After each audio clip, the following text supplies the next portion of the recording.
Chairman, Okay, so- just to clarify, and I hope I didn't miss anything.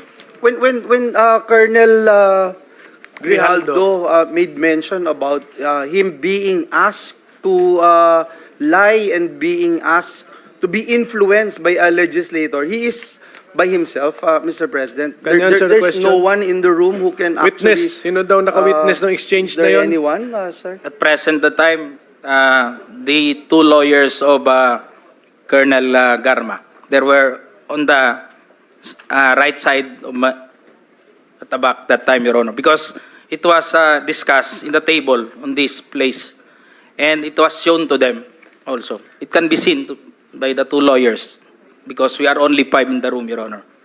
And seen and heard Yes, Your Honor. the words that you uttered a while ago. Just because one of the lawyer reacted when I refused to confirm the statement, because the holdings of this paper, Your Honor, like this, it was on the second page, and I've seen some notes or names, and my name was indicated in that statement.